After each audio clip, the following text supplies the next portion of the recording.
Arganissima, New York. Your exotic skin, hair, and beauty source, and your one-stop shop for all your natural and organic skin and hair care, featuring authentic organic Moroccan oil and prickly pear seed oil and much more. Bringing you only the best, straight from the source and proudly produced in the USA.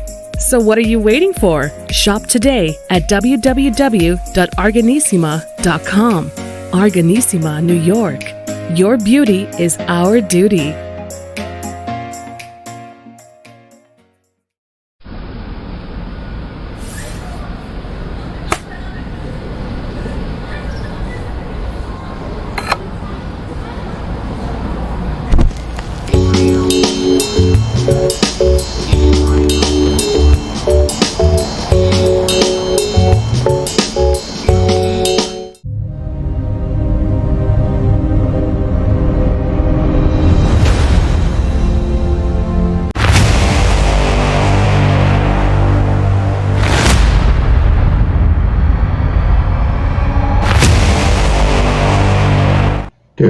There he is. Dr. Heim is on, and we'll bring him in a second. Here we go. Here he goes.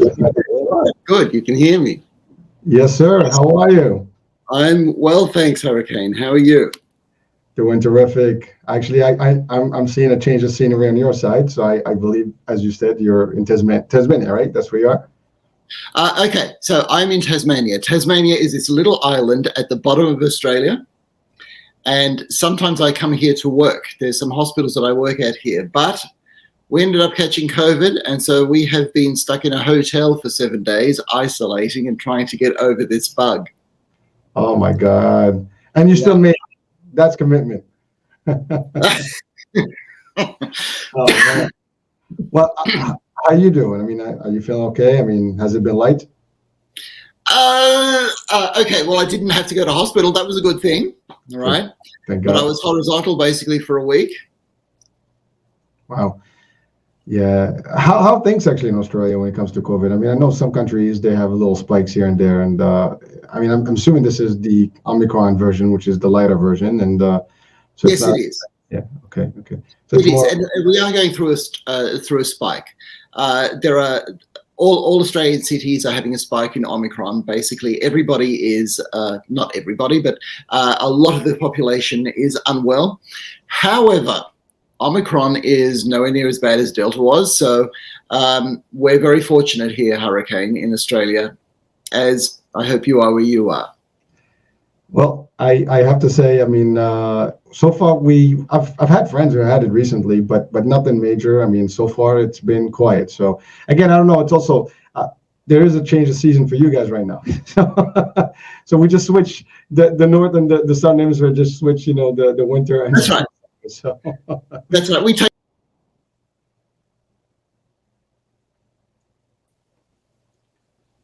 Doctor, I lost you there. Yeah, I don't know what happened. I'm back. I'm here. I know you were just talking about, how the weather has changed with you guys. Yes. So we're coming into our winter.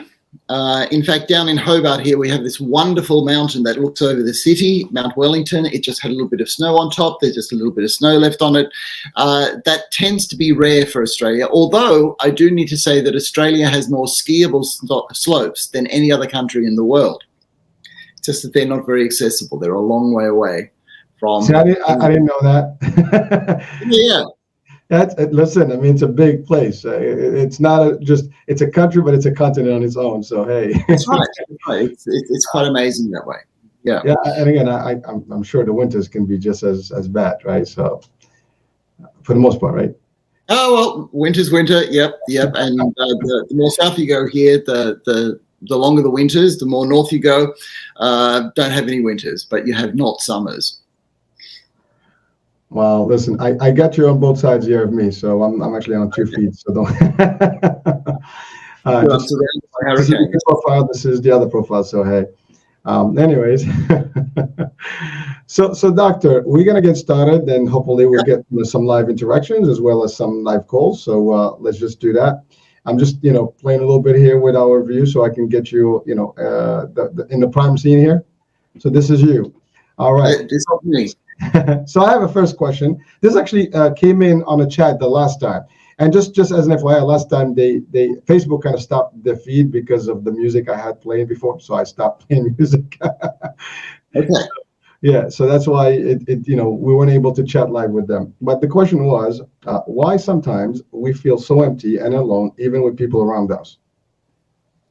Okay, that's actually a very good question, Hurricane. Why do we feel so empty and alone, even with people around us? And Hurricane, this is an existential question as much as it is a psychiatric question. Now, what I mean by an existential question is it pertains to all of life.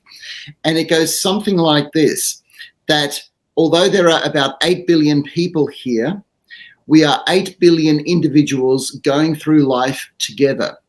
So the strange thing about that is that sometimes we feel like we are part of what we call the human race, but more and more we feel that we're less a part of the human race. And so I've used a small town analogy before where you know who you are when you live in a small town and everybody knows you and you tend to know everybody. But it's like, particularly in the last 40 years when the world's population has doubled, there are less small towns. All small towns have become like a big city. And so we feel like an individual lost in a big city. So rather than having a connection with more people, we actually have connection with less people because we get overwhelmed by the people around us. And the more people that there are around us, the more people different, because we are essentially very, very different, but we clash with people who are very, very different. And this makes us feel very alone inside. And so this is why the big city syndrome is one where you can be in the midst of a whole lot of people and, as the question asks, feel very, very alone. And I know it sounds a bit glib to say, but the way to get over this is actually to start talking to people. And maybe I should say first, to listen to people, to get to know what people are actually like and to accept their difference. Because in our differences, and this is going to sound like a lovely cliche, in our differences, we are united, because everybody that you meet is going to be unique. They're going to have an experience that you don't have. They're going to know things that you don't know. They are going to approach life in a way that you don't. And if we can come to appreciate and accept that, then we start feeling less alone. Well, Doctor, I mean, we're known to be like a social kind of creation, right? A social person or personality or being, yeah. Exactly. That's keyword, right? So why, again, it's amazing that so much we're getting involved with people, but yet at the same time, we feel this separation and we all kind of have that maybe I experience it too. Sometimes you just want to be without anybody and just by yourself. Yes. There's something in us that drives that. Well, part of what's driven, and I'm going to go to an evolutionary perspective here, Hurricane, because when there were much fewer humans around, right, we would stick together with our clans in our caves, if you like, and we would help each other out, right? Then if you go to a time like at the Middle Ages, when people were traveling from town to town, there were town and city walls, and there was a forest out there where things were dangerous. If somebody was traveling, then we'd actually be expected to give them hospitality, a form of love. It's called Xenia love. It's hospitality, where you help to keep somebody safe, a traveler safe for the night. Whereas now when we're in the midst of a population explosion and we are more in the midst of strangers, it's like everybody's a stranger out there, and we can't put strangers in our rooms to give them a bed for the night every night because there are just so many. Now, the good thing about the civilization that we have put together is that we have systems in place so that if somebody is homeless or if somebody does not have a bed for the night, there are places in society that people can go to that they will get taken care of for a night. So collectively, we have a lot of good infrastructure in place to make sure that our survival needs are met. However, what we gain collectively, we start losing individually. And I'm going to go to some evidence that shows that just as families in 1850, the average household had about 6 or 7 people in it. Now, 2010, the average household has about 2.5 people in it. So we are having more space, but we are living with less and less people, which means that although we are social creatures, we're living less and less with each other as social creatures and more alone. There are some cities in the world, and I'm thinking about Tokyo at the moment, where the single occupancy rate is almost 50%. So half of households in a place like Tokyo is single occupied. So even though we're social creatures, in the civilization that we have evolved, we are rendering each other more and more alone. That is amazing, Doctor. Just to hear that. But you're right. They're true facts. And so, but then I want just to kind of link it to one item, which is the social piece. Now we are feeling alone. We are, to your point, statistically, there's that. But then, is that potentially due to the fact that we're like in social media, or maybe like we'd rather cover ourselves and stay behind the screen as opposed to being really with others? Okay. All right. So yes. So we're linking it to social media, and social media in a way is a solution to the problem of us being alone amidst so many people. Now, if we can say that the camera never lies, you can say, yeah, you're right there. But if you want to say the camera always lies, you're right again. Because Hurricane, here we are, you and I linked up from halfway around the world, and we're able to have this interaction. But there's so much of this interaction hides, all right? You didn't see what I was like just 10 or 15 minutes ago. You don't see the rest of the room. We have a facade that we put up, which is acceptable to each other so that we can get through these interactions. And so there's this idea of our whole lives becoming a bit more superficial. And we all know the studies about people seeing how many likes other people have on Facebook, or comparing themselves with the profiles that people put on social media. And we know about all of that because we're actually comparing our inner selves, our inner existential loneliness, with the facade that other people are putting in front of us on social media. And unfortunately, that's a natural thing to do by humans. And we always tend to think that we come out second best.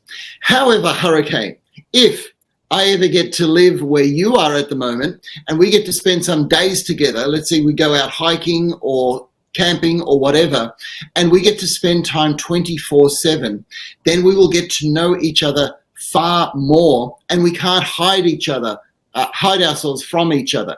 So we will get to see the good of us, but we'll also get to see the bad of us. And that means not only tolerating that, but accepting that so that we grow closer as people.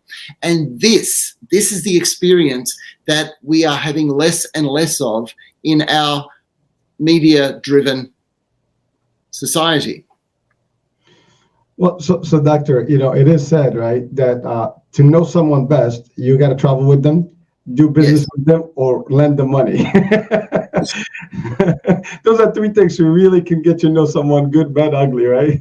To your point, everybody's got a personality until we actually spend some real time with them. And travel is actually a big one, because that's when you really, I mean, just within the family, you get on each other's nerves. So imagine. Well, that's right. That's right. This is the bizarre thing. We are human creatures, but it is natural to get on each other's nerves. If you are getting on somebody else's nerves, congratulations, you are being honest with them. You are encountering a real person. They are encountering you. Unfortunately, what we have now is a situation where through social media, we hold back the parts of ourselves that are not as acceptable and show the bits of ourselves that are nice, bright, and squeaky clean, hoping that people will accept that. But the trouble with that is it sets the bar at a place where if you start showing that you're actually not the perfect person that other people think that you are, that's not going to be acceptable.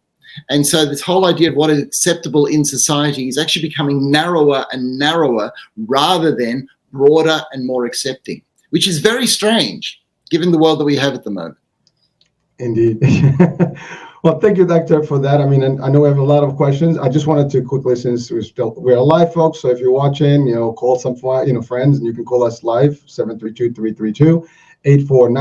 The number's on the screen. So please join us in the discussion, or you can chat with us from Facebook, LinkedIn, Twitch, Twitter, as well as YouTube. So if you're there, you can just send in your I guess questions or whatever you have for Doctor here today with us. I mean, he is actually literally coming on the show while he is still coping with COVID. So we thank him with all our heart, and he's committed to this mission here and sharing his wealth of knowledge and wisdom with us. So, Doctor, that being said, I have the next question. Are we ready? Okay. Yes, I am ready. All right. So I have read that the depression rate is super high in the Scandinavian countries due to long months with no daylight, or vice versa, no night and the midnight sun. I personally get anxiety and really depressed on gloomy days and weather, and excited when sunny days happen. How does this phenomenon work, and what is the psychological factor behind it? Okay, that's a very good question. Thank you for that question. So the question basically talks about how light affects our mood, and this is actually a very well-known phenomenon. In fact, we've looked to see why an illness like schizophrenia. Schizophrenia occurs across the whole world in about 1% of the population, but there are some pockets of the world that have more schizophrenia than others. And one of the hypotheses behind that, so in other words, one of the ideas behind that, has to do with light, and it has to do with the amount of vitamin D, because a lot of these places are places that are deficient in vitamin D. So there is a hypothesis that says having low vitamin D levels can contribute to schizophrenia. We have the same hypothesis in depression and anxiety, because if we think of the brain chemical serotonin, the serotonin system is what mediates the feeling of happy, sad, but also anxious, calm. So anxiety and depression in psychiatry use the same class of medications when you're using medications to treat those. All right, so things have gone so far as to know. So we have one diagnosis that's called seasonal affective disorder. So in other words, people will find, as this person has, that their mood will go down not only in gloomy days, but coming up to winter or during winter, their mood will be down, and coming into spring and summer, their mood will be up.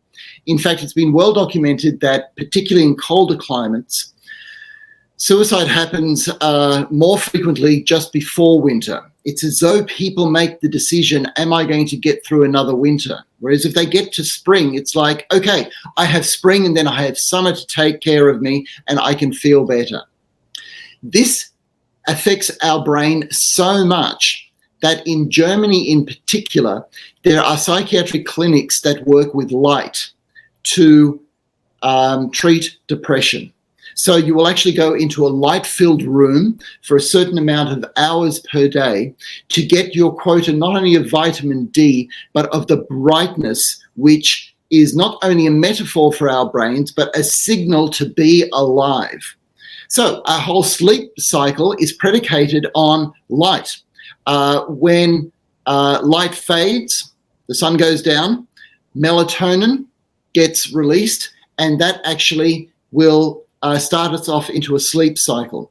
When you wake up in the morning and the light goes back on, that is then a signal to turn off the melatonin so that it is time to get up and ready for the day.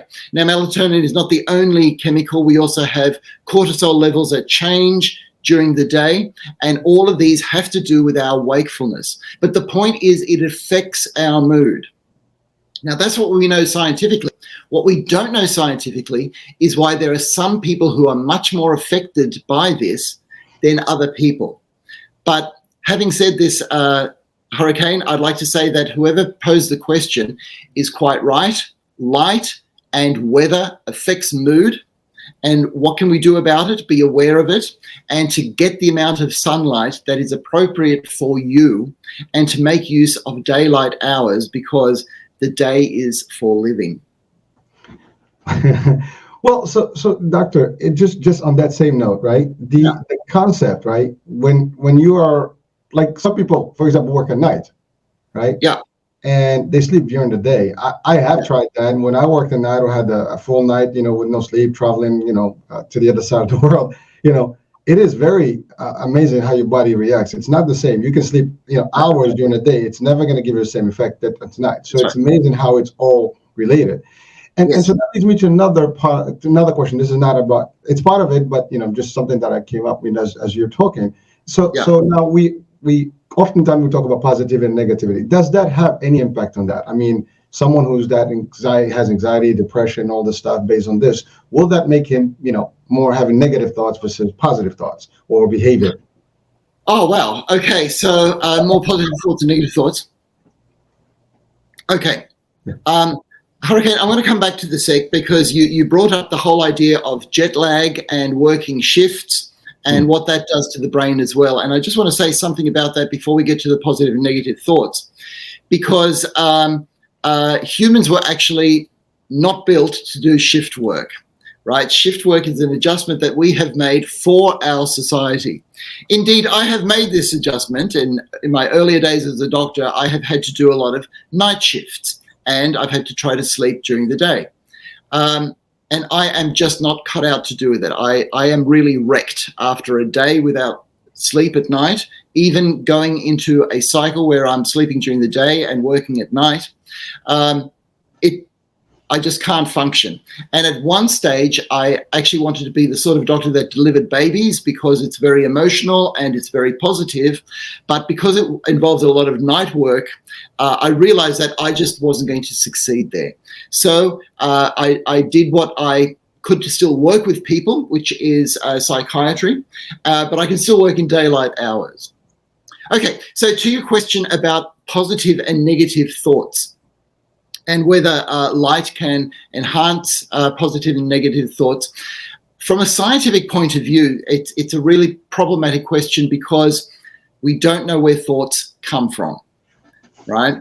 The most that we know about thoughts is that we have a thought or we make a decision subconsciously a good 7 seconds before we consciously know that we have made a decision.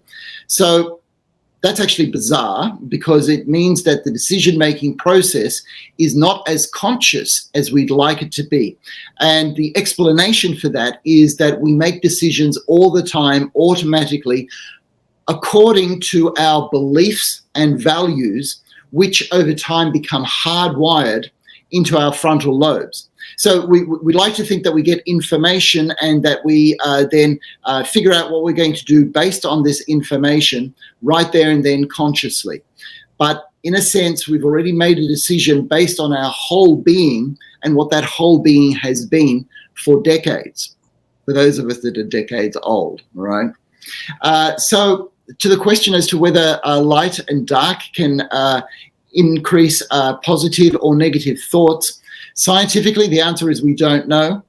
However, dark things and negative things tend to happen more at night, or at least that's the metaphor we give ourselves. And the idea of brightness and light and positivity we associate with the day. But that's not science. That's metaphor. Well, at least we see it as it hasn't been proven yet, I guess. Right? Right, that's exactly right. Yeah, we see it. It makes sense. It's common sense, but I can't say that scientifically that's what happens. And I don't ask for any more. Thank you, Doctor, for that. So, folks, again, just to remind you, we are live. This is not a replay. This is not a simulated live. We are actually on the set right now with Dr. Heim, live from Tasmania, way out there, down under, really. And it's the down under of the down under. That's right. Yeah, it's actually the southern part of Australia. So hey, that's right. That's right. So folks, please, chime in, send in your messages here, and while we answer the questions that we have already from the last episode, so we'll continue. Number is on the screen again, 732-332-8493. Feel free to call us. Now, the next question, it's a little sensitive, Doctor. So I just want to, I'm not sure how we're gonna go proceed with it, but so Mike. By the way, the previous questions were anonymous, so I have no name.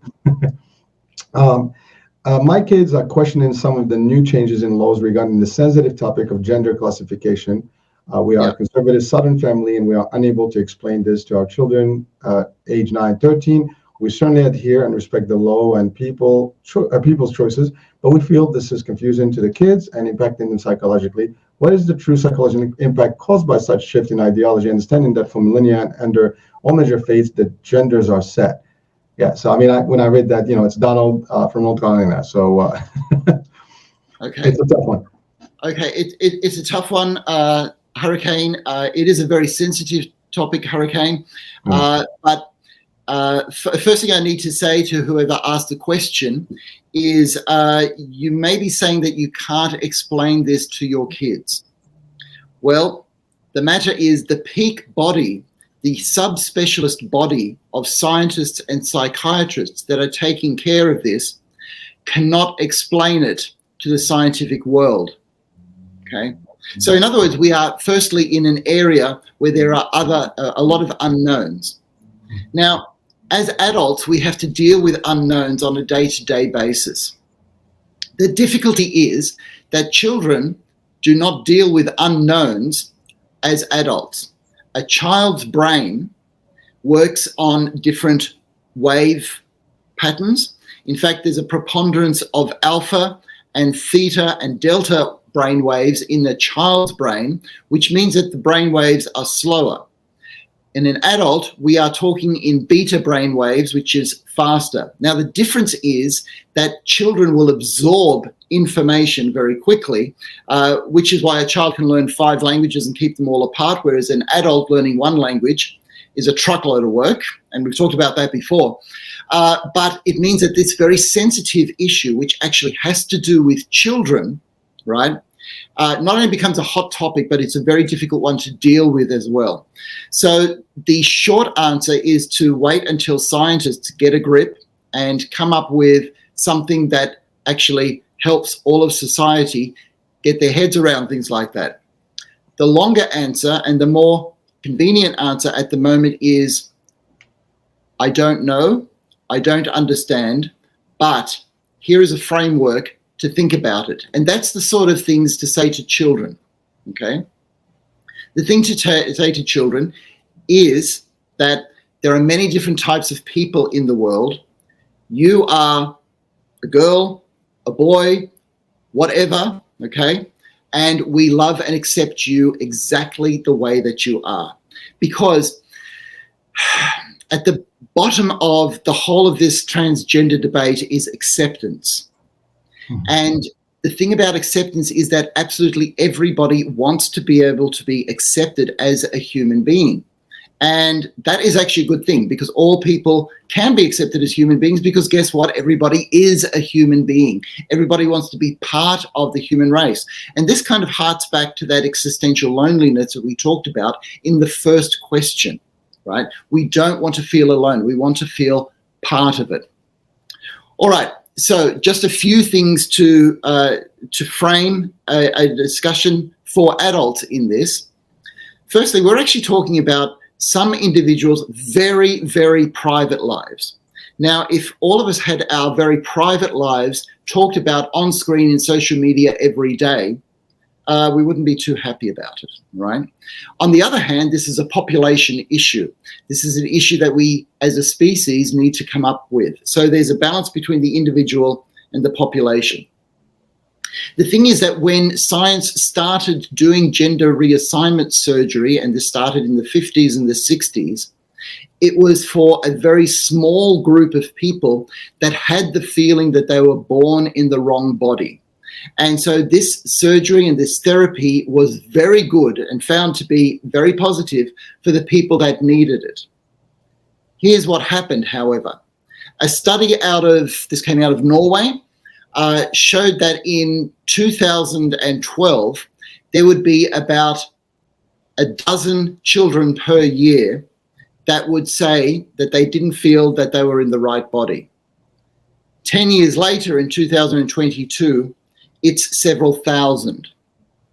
So in the same period of time in the United States, there were about 6 clinics working in the transgender area 10 years ago. There are now over 60. Now, when you see rate rises like that, a tenfold increase, or in the case of the Netherlands, perhaps 100 or 200-fold increase in a process, you have to ask yourself, what is going on? Is this the same thing going on now that was going on before? And this is where the scientific community are divided. Some people are saying, yes, this is just the same thing. And other people are saying, no, this is a different process that's going on. The other thing to talk about is what is normal. And in all of human history, we've never been able to give a definition to what is normal in being human. And one of the great advances in our society is that we're broadening this idea of what is normal. However, when somebody comes to me with depression, I don't say to them, depression is normal, you've just got to put up with it. They want to treat it. So in other words, it's a problem to be treated. And so here we are in a very sensitive area again, where is being transgender a problem, and that was the old way of looking at it, or is it now a variant of normal? And if it's a variant of normal, what does that actually mean? And should it actually be treated if it's a variant of normal? So that's some of the flavor of how complex this is, Hurricane, because it is a complex issue at the moment.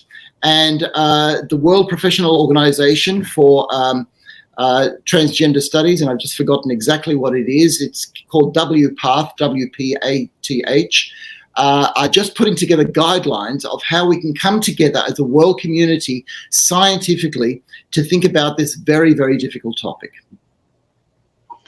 Thank you, Doctor. So the by the way, Donald from North Carolina, that was the person, and part of it was he referred to conservative and also the concept of faith, right? So ultimately, there's a big debate. I mean, I know in the scientific realm, in the social realm is one thing, but in the religious realm is a little more sensitive, right? A lot of folks, churchgoers, temple, mosque, or any other denominations, there's there's a resistance to this because of the belief, because of the text and everything, and so that's a little bit of a challenge, because if people are, I guess, true churchgoers or just believers, whatever that they believe in terms of religion, they follow those tenets, and basically they're very strict about them.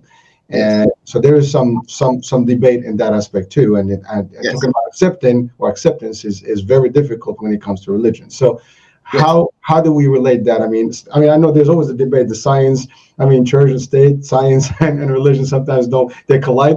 And this is a big topic this is almost the same thing as abortion versus no abortion and things like that. I mean, it's in the same realm. Oh, it certainly has. And let me speak to that for a second, Hurricane, because what you brought up is the intersection between church and state. But here in particular, we're talking about an intersect between science and politics, because you're exactly right in what you're saying.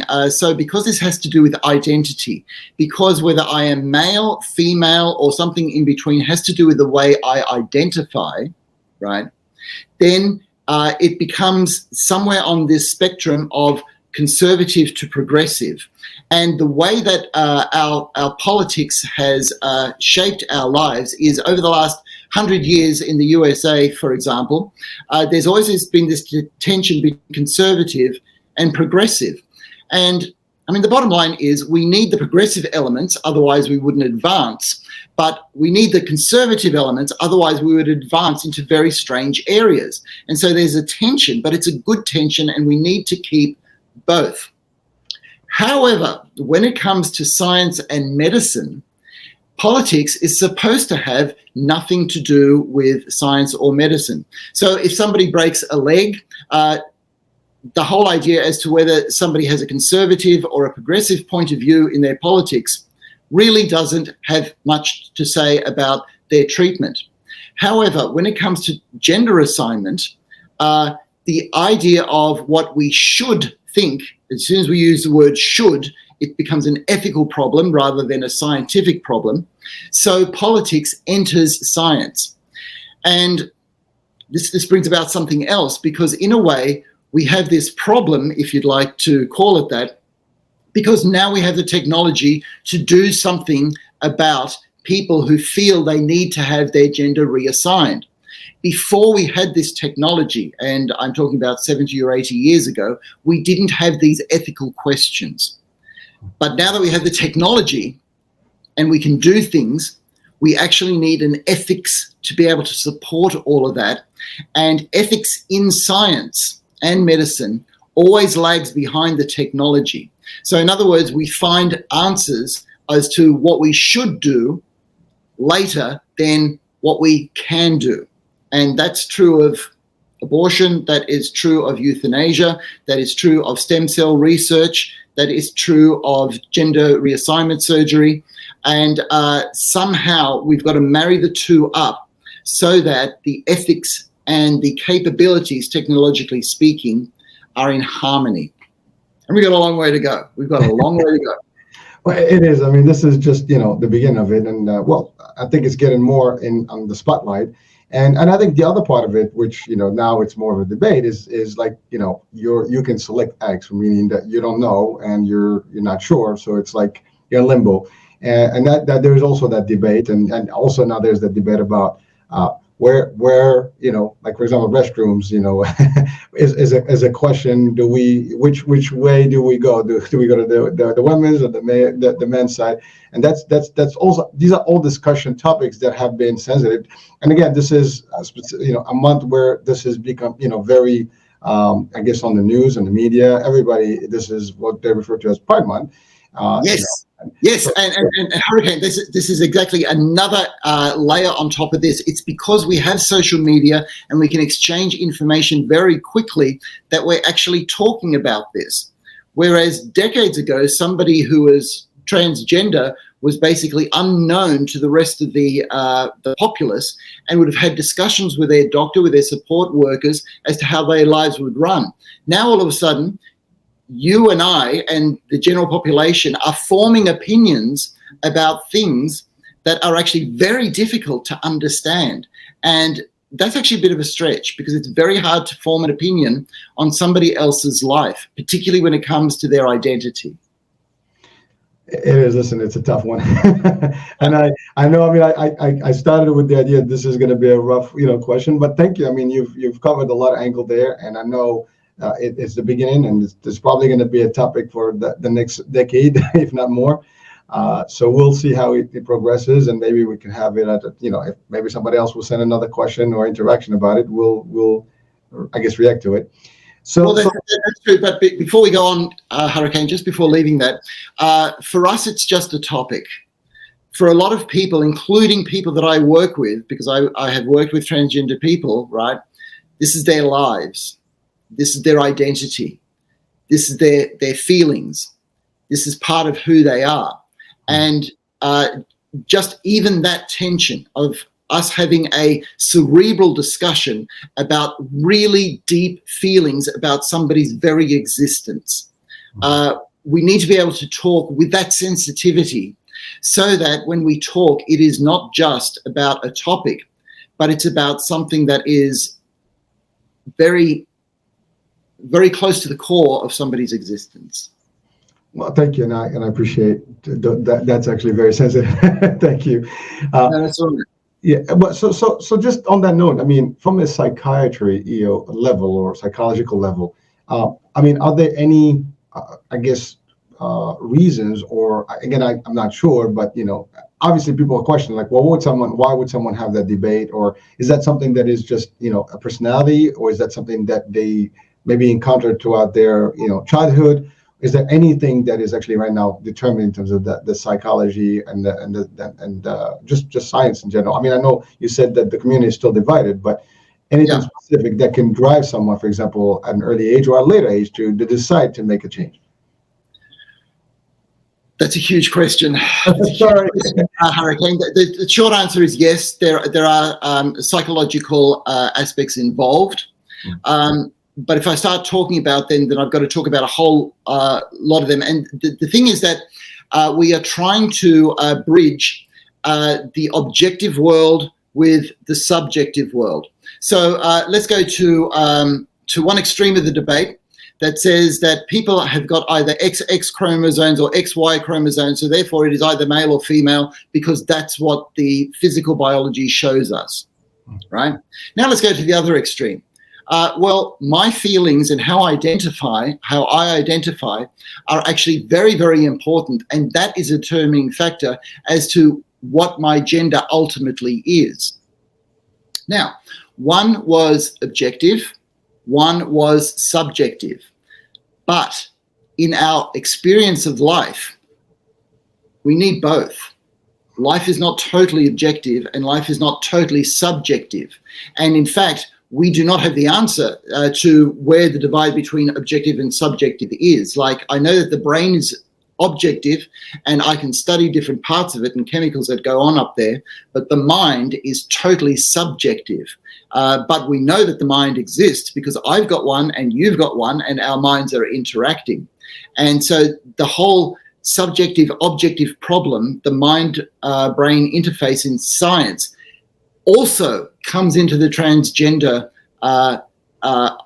realm to inform what we're talking about here. Can you see how huge this is getting? It is.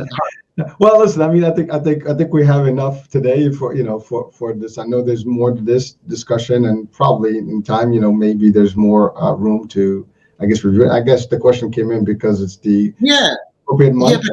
Yeah. Could I suggest that if at one stage you decide, look, we'll just do a whole session on this, okay?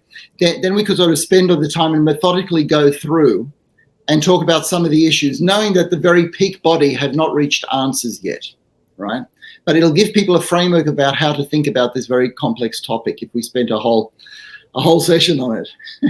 I mean, I figured this is not something you just brush out, but thank you. I mean, you covered a lot of angle in very little time, so I appreciate it. And it's a very difficult question in terms of the reaction and the family impact and so on and so forth, and also the personality is and what's behind it. So it is a tough one. So moving on. I mean, we're almost up the hour, and again, folks, we are live, so please feel free to dial in the number or that's on the screen, or you can just basically chat with us on the chat box here, or you can send your questions by email, and we can certainly put them out for questions at the next session, which will be I guess the last Friday of July. So now the next question is I'm sorry, there's a few of them. I'm having vivid nightmares and can't seem to know what triggers them. Is there anything that can be done to prevent these from happening? Sorry, John. Okay, John, nightmares, real problem. Okay. Okay, so it's very general, but I will give a general overview of what people can do about nightmares, night terrors, bad dreams, and even bad thoughts that pervade them during the day. This is where, and I usually don't like doing this, but this is where it helps to sometimes see the brain like a computer, right? Now, the brain is not a computer. The brain is far more complex than a computer. It's far more organic and whole than that. But when it comes to nightmares, let's talk about it as a computer. So in the computer world, there is this saying, garbage in, garbage out. So in other words, a computer will only spit out what you program into it. So when you're having nightmares, the thing is to look at what you are putting into your brain. And so that basically means what you're talking about with other people, what you're watching as news, what you're looking at as screen entertainment, and basically all the things that go into your brain. Ask yourself if there's something in any of that that might be driving the nightmares, John, right? So what are your nightmares about? What's the predominant feeling? If it's fear, then is there anything that you are pouring into your brain that is making you fearful? If it's anger, then is there anything that you're pouring into your brain that is making you angry? And sometimes we would like to think that what we look at for entertainment doesn't affect us. And it probably is okay in the long run, but if you're getting nightmares, then you would like to do what you can to keep that under control. So for that question, Hurricane, The answer is to look at the inputs, to see what you are putting into your brain, to see if there's anything that you can control, because the subconscious part of the brain becomes such a huge world that it is very difficult for us to get a grip of what it's capable of. All of our memories, all of our emotions, but all things that we put into it on a day-to-day basis meld together to create this experience that we still don't understand, called nightmares. Well, thank you, Doug. So that as you were talking, something came into my mind. Is there any? I mean, we all heard this, especially with kids. If you watch a movie or something that's bad before you sleep, you might have nightmares. I mean, is that really an actual fact? I mean, we've grown up with it as almost a scare tactic. But it is, it's something that I don't know if we experience it, but some people might. But is there really a correlation to those things in terms of, like, I know you said garbage in, garbage out, but you watch a horror movie or something and it just kind of reflects, or you see something, I mean, that's bad, an accident or something that can actually generate those night sweats. So, yes, sorry. Yeah. So basically, when we have a dream or a nightmare, we don't know if it is the brain trying to work something out, feelings that we have had, something that we have experienced in reality, something that we have watched as a movie, or a bad prawn that you had the night before, right? We do not know. However, you end up becoming an expert on yourself. So if you're having nightmares and there's a particular series that you're watching that is about, I don't know, you're in the head of a psychopathic killer or something, try doing without those series for 3 or 4 weeks and see if it makes a difference. That's doing a scientific experiment on yourself, and then you can become the judge as to what's going on in your own head. But if you don't give it a go, you won't know. I love that. That's great. I mean, that's an easy solution. I mean, you're right. You just have to stop and see what happens, right? I mean, that's right. It doesn't take much, right? It's just some simple, what do you call it? Process of elimination. I test it out. I remove it in my lab and see what the outcome is. Okay. So there has been some evidence on, let's say, if violent movies makes a difference to people's behavior. And first of all, we've got to look at what a movie is. We know the difference between real life and a movie is often designed to try to simulate real life to give close to a real life experience. However, we still know the difference. So what the evidence shows is, let's say, a movie that has very violent themes will make people more violent if they are already violent. Right? But people who are not violent tend not to react aggressively to that. However, depending on how you want to look at that information shows that what we watch does make a difference to our thought processes, to our behaviors and our motivations. The question is not whether it does or not, but how much. How much is too much and how much is acceptable? So, for example, we have plenty of studies showing that excessive computer and screen use is bad for your physical and mental health. And we have no study showing that watching a whole lot of movies is good for your mental health. But we will still end up watching movies because the question is not whether it's good or not, how much? And how much is entertainment and how much do we then do to the detriment of ourselves? That's the difficult question, and science doesn't have the answer there. It is amazing. I mean, with all the science we have, and there's still things that we're working on, and I know it's just going to be a long journey. Thank you, by the way, Doctor, for Oh, that's all right. I appreciate that.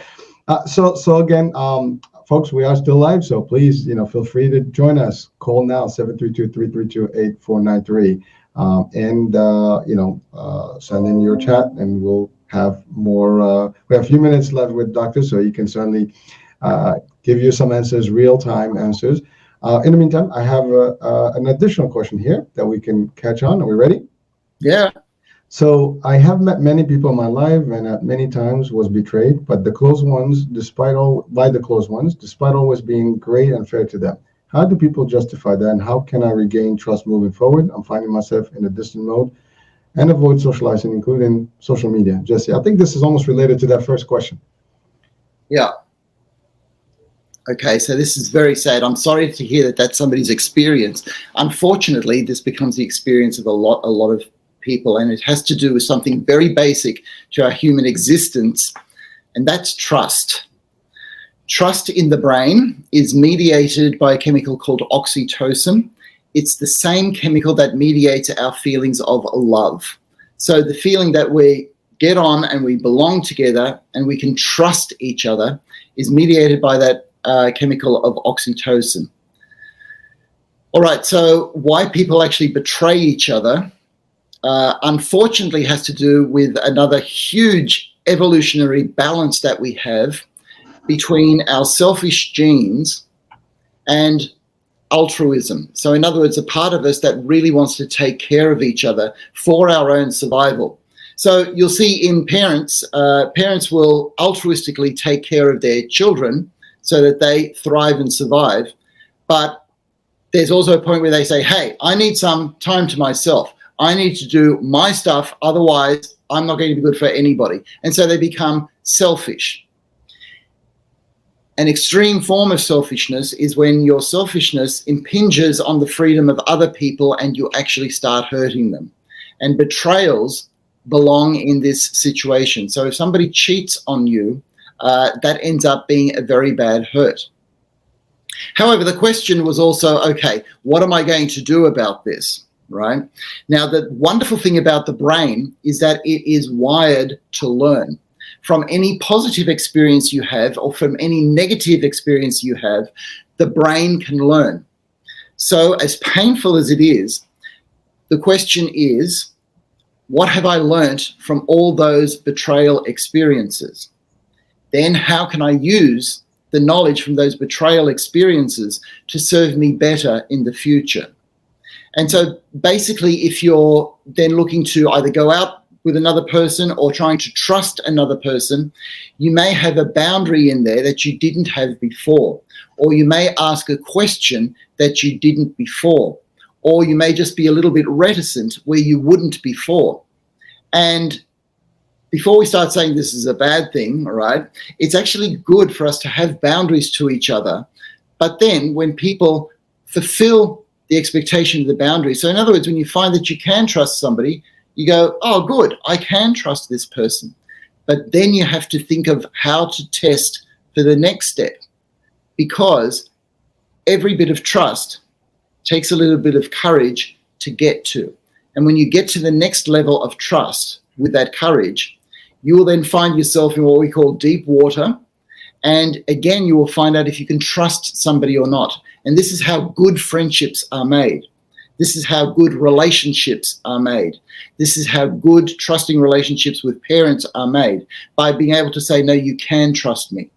Or when you find out that you can't, that there is forgiveness and there's a second chance.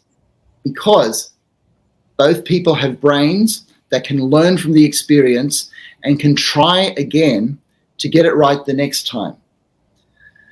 The love is in the trying, Hurricane. We have to try with each other. We have to try to get it right. It is not easy, I have to say. Well, again, it doesn't matter. Relationship in general are complex. with close ones, friends, family, even sometimes your kids, your spouse, your significant other, yes, or colleagues, partners. I mean, I know we've had a couple of questions that came up in previous shows about this. And it's always difficult, when it comes to that. So thank you, Doctor. This next question, I am actually confused. I think we have, I somehow, it looks familiar, but I don't think, we've covered it before. Okay, before we get onto that, Hurricane, there's just another little thing to be said, because you will find that the closer somebody is to you, the more they will hurt you. Now, I don't mean abuse you, okay, or strike you down, but it's like, and it was the philosopher Arthur Schopenhauer that came up with this idea that as humans, it's all like we're porcupines that have all these quills, and the closer we get to each other, the more we're going to wound each other with these quills. But the thing is, we want to get close because we are social creatures. That's what we need to do. So even if you get hurt, you still love and you still trust. In fact, a hallmark of a good relationship is not that there's no hurt, because if there's no hurt, then you're probably not in relationship. But it's being able to rebound back from the hurt to say, okay, where did we go wrong then? Can we keep trying to reach for trust and love? But I just thought I'd put that in, Hurricane. Thank you. And again, I mean, for the audiences, I mean, trust, to your point, trust is a big thing. And yeah, I mean, but it's surprising that you said that, if you're not having some sort of hurt, I mean, it's not working out. Something has to be there. So, I mean, there shouldn't be any, but I guess, it is part of life. I mean, you have to have some of it. Well, yeah, in fact, this is one of the myths, okay, that good relationships are all in harmony and feel good all the time, right? We now have studies to show that couples that argue stay together longer than couples that don't. And that's because that people who don't argue are probably falling apart one unspoken word at a time, okay? And that's a bit of a shock because we live in a world of movies and series where we feel good if things work out. We think that life is bad if it doesn't work out. But life is not a movie. It is not a Netflix series, okay? In fact, if you have conflict, if you found just more conflict with your spouse after being together 10 or 20 years, then give yourself a pat on the back, because that means that you have grown closer, right? It's another problem and it feels horrible, but you have actually grown closer. If at any stage you have just harmony with your spouse, be afraid, because it means that you're not growing closer. Well, I mean, you'll be strangers if that's the case. I mean, you're right. I mean, I mean, I've been married 20 years, and I can tell you, I mean, it's not always a peachy, thing. I mean, there's always sometimes you don't always, agree on things. I mean, there's just a fact. Doesn't matter. I want to eat here. I want to eat here. And we have to compromise. See, that we can talk about compromise later, but that's a big, game in plan, right? So you have to, and you're right. It's like, that's to your point. You said Netflix and movies, because there's this visual effect that we all have. There's like almost a perception and an expectation that how it should look like, but the reality is that's not true. I mean, people argue all the time, and here it doesn't mean you argue, like, to your point, like, we're throwing, each other, stuff, or like, getting crazy, get physical. It's more like, I mean, you can disagree. I mean, that's the other thing. We can agree to disagree. But the way to handle that, I think, is the approach itself is what makes a difference and keeps you going. Yeah, because to your point, I mean, I think today in society, I notice the younger couples, they tend to separate quick. I mean, the divorce rates are high. I mean, we've talked about this before. That's because there is no compromise, but they expect that, it's a beautiful thing and we're supposed to just be in harmony 100%, and there's going to be no argument. The first argument, they give up and it's over. And again, I'm not, an expert in this matter, but I've seen it long enough to know that it's happening that way. And but you're right. It takes two to tango, as we say. and this is something that I'm currently doing a lot of research on, Hurricane. So that's another thing that we could have a whole session on if you want. But it is just a myth to think that you've got a good relationship if you're in harmony all the time. Okay. In fact, you've got to wonder. The thing is that it feels really bad to be in disharmony and in conflict. But this is why you will often hear me say that the love is in the trying, right? Just don't walk away. Just hang in there and say, I'm going to give this another go. I'm here for you. We're going to work through this. That's why we're together. And there are some things, and couples have told us, and these are couples that have been together more than 40 years, the things that they argued about when they were married 1 year, they are still arguing after being married 41 years, okay? So there are certain things that do not go away, and you carry that with you as part of your life's journey, as part of your relationship journey. But it doesn't mean that the love's not there. In fact, love actually begins when harmony finishes. Well, that's deep. That's super deep. and by the way, Doctor, I know you have some work that's being done and published, I think, in this area. That's I think on the site, right? Just to share with the audiences, yeah. So. Okay. So we've got a book deadline. We're working on a book at the moment, and it's talking about building resilient relationships, because we live in a world where there's a lot of mental illness, a lot of isolation, a lot of hyper-individuality. And the question is, how do you actually have a good relationship in the midst of all of that? And so we're on the home straight, but basically before Christmas, this book should be out. And it's basically written for coupled therapists, but everybody will be able to look at the scientific evidence of what it really takes to keep a relationship together in the long term. Well, Doctor, thank you. Congratulations for that, actually. So we'll look forward to seeing the book or reading the book and sharing it with the people, and maybe even talking about some of the stuff. And maybe, I'll take you on that one and having a session just about this, because I think everybody that lives is always interested in this topic. Well, this is co-authored with my spouse, who is an academic professor, and we've got a lot of conflict as to what order the chapters should go in at the moment. Okay, we haven't resolved that one. Well, listen, I mean, there you go. Disagreement. It happens.